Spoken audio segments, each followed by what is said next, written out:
Hi everyone and welcome along to today's video.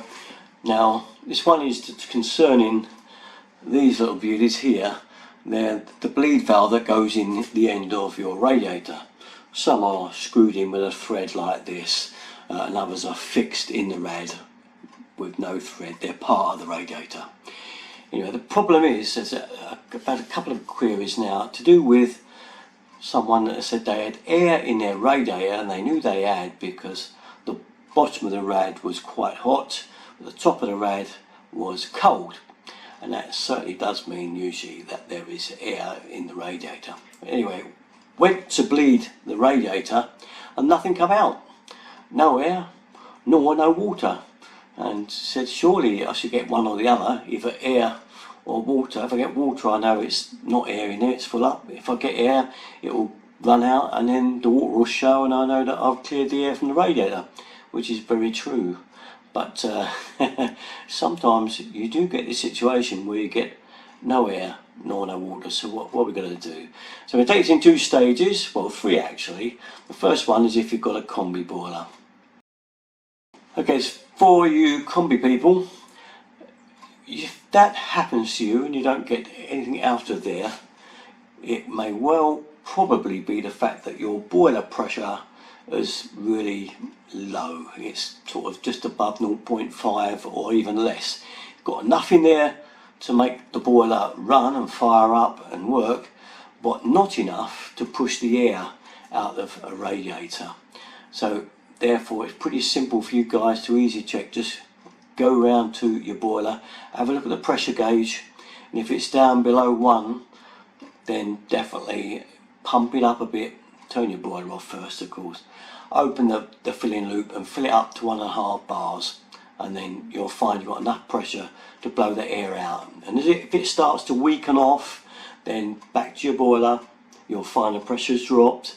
Open the valve up again on the filling loop and it will fill it back up to 1.5, and the same thing until you get the air all out of the radiator. When you've done that, you can leave your boiler at between 1.2 1.5 bar, and that will be it. Okay, so that is specifically for Combi boiler users.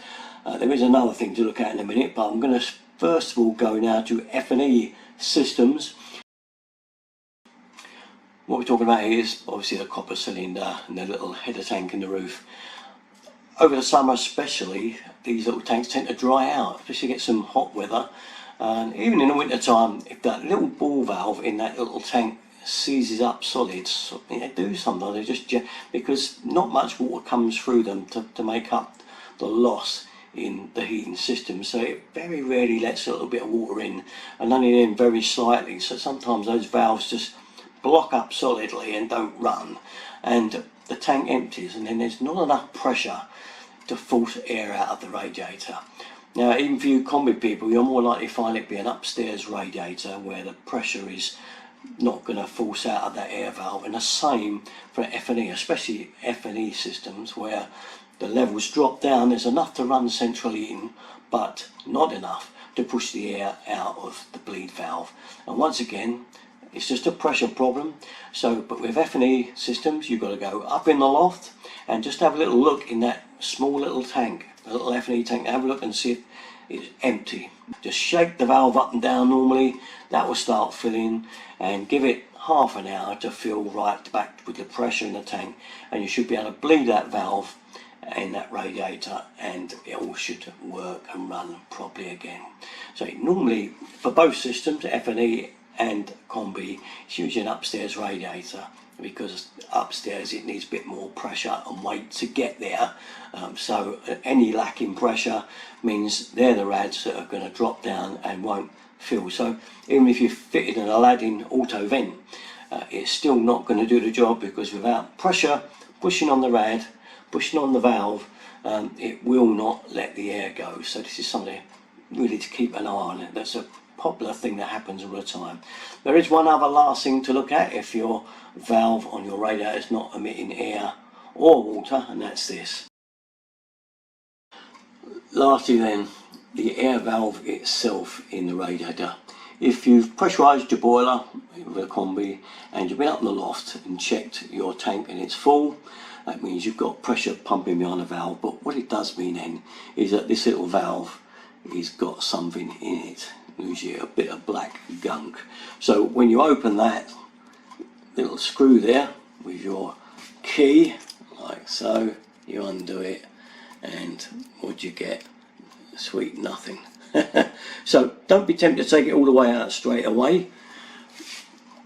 Get both rad valves either side of the radiator turned off first. The lock shield one, count the amount of turns that it goes before it's off and stops moving, because you've got to turn it the same amount of turns back on when you turn it on. And that's to keep the system balanced, okay? The thermostatic side, or if it's just a turn valve, you can turn that right the way down till it stops. The rad is effectively off. There will be a tiny bit of water in the level of the top of the rad, but you can just put an old towel or something on the ground under it and take this out. So then you unscrew this valve all the way out of the radiator, okay? That leaves you with that.